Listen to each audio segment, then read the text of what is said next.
Hey everybody, welcome back to Hart Talks. I'm alive. I survived the surgery. It's a week on from the surgery, and I'm gonna just give you a bit of information about what happened, how I'm feeling, and all that kind of jazz. And I'm going to talk about Pose, the Ryan Murphy series. I just watched season 2 in my sick bed, and anyway, more about that after this.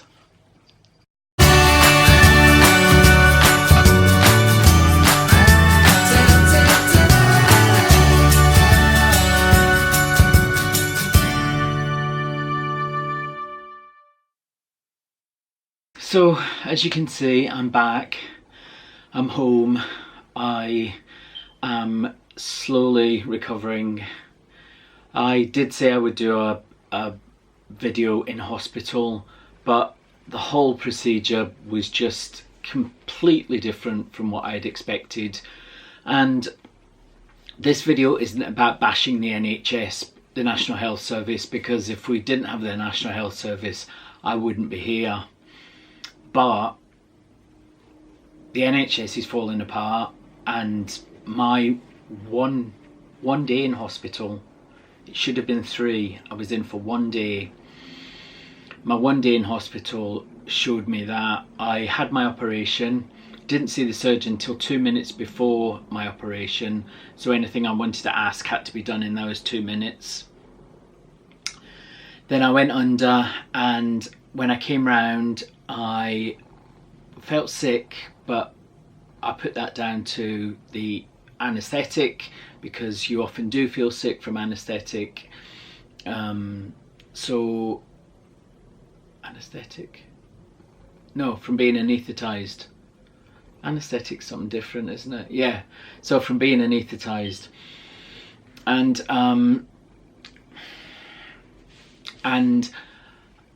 I felt sick. I felt really sick, but they gave me drugs and that helped that. And I waited to go to the ward because I was due to be transferred to a ward. I waited for 1 hour. I waited for 2 hours. I waited for 3 hours. In total, I waited for 5 hours. 5 hours in recovery before I was given a bed on a ward. Now, 5 hours in recovery isn't great, because all it is people coming in and being transferred to a ward, and coming in and being transferred to a ward. And that's how it was for the whole day. And I was just like, when am I going? They couldn't find a bed for me. They were transferring me to one ward, and then they couldn't transfer me to that ward, so they had to transfer me to another ward.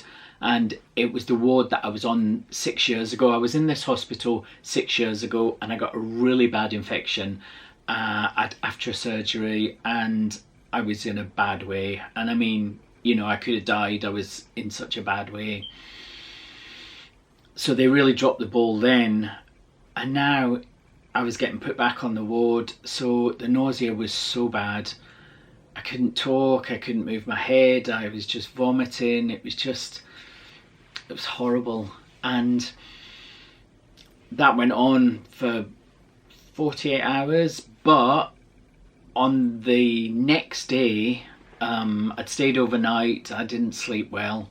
The next day, the doctors came to me. Well, no, the nurse came to me and she said, "Oh, you know, you're going home today." And I was like that, but from the information I was given, I was told I would have to stay for 3 days. And she said, "Oh, what has the doctor said to you?" And I said, "Well, the doctor hasn't been to see me yet." So eventually the doctor came and she said, "Oh yes, we think you can go home." And I said, "Why?" And she said, "Well, Stephen, you know, you're saying that you're not feeling good and that you're coughing a lot, and we think that maybe you're better off at home." Which I wanted to be at home. I was cold. The hospital is old, and a lot of it's like a derelict building, and I was cold. And when they said I could go home, I didn't have any energy, and the nausea was so bad. But I just thought, if I come home, I'm going to be warm, I'm going to be with the cats, I'm going to be in my own place. So I came home, less than 24 hours after the surgery.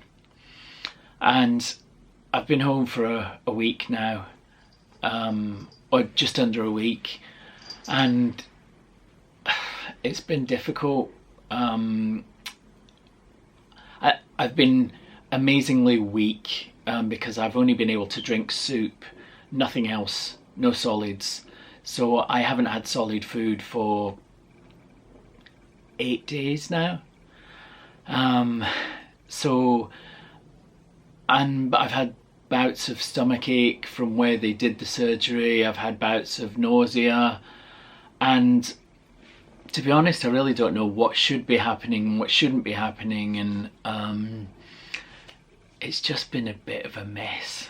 That's how I feel about it. Yeah, I just feel as if it's a mess, and I don't feel as if the information that I was given originally, I don't feel I can definitely confirm that that information is correct, because the hospital have gone against that information and done different things.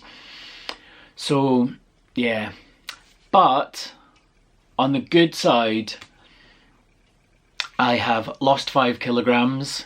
Don't know if you can see it. I can't see it, but I've lost 5 kilograms. And I also got to watch Pose, the second season of Pose, on, here in the UK, it's on BBC iPlayer. The category is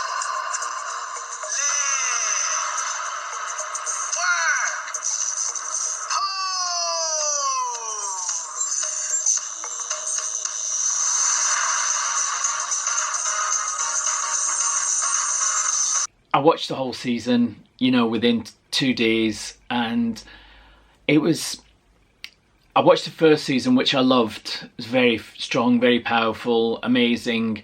And then the second season focuses on the 90s and the early 90s, when AIDS and HIV hit New York. And it was amazing to see it.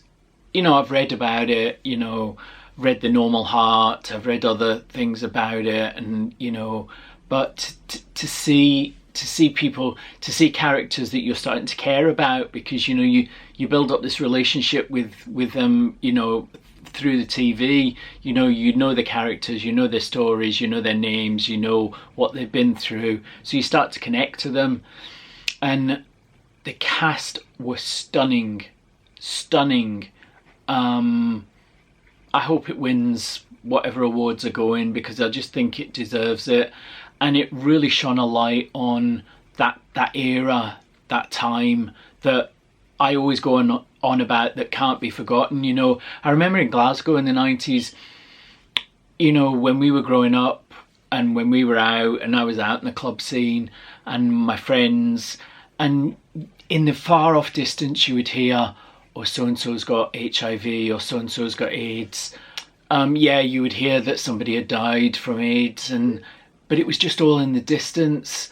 And to watch Pose and see these characters and these stories just was so powerful. So somebody said to me, I put a post on Twitter, and somebody said to me, oh, is that not just for LGBTQ and community? And I was like, what? I had to say, no, it's not. It's for everybody.